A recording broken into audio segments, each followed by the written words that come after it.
اللي ما ينفعش يبقى صاحبك ما ينفعش يبقى شريك حياة.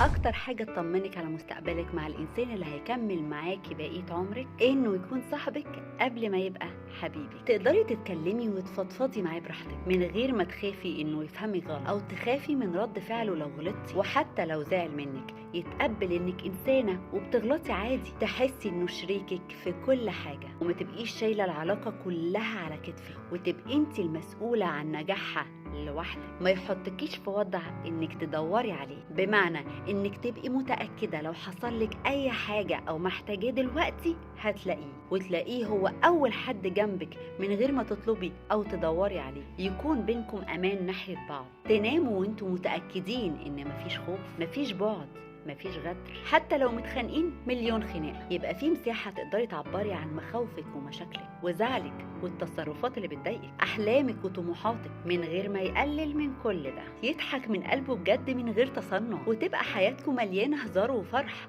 اكتر من الزعل والخلاف. ولما تقولي له صاحبك حبيبك تعب، يمسح التعب كله عن قلبك ويرسم لك ضحكتك. ما هو اصل اللي ما يعرفش يبقى صاحب ما ينفعش يبقى شريك حياه.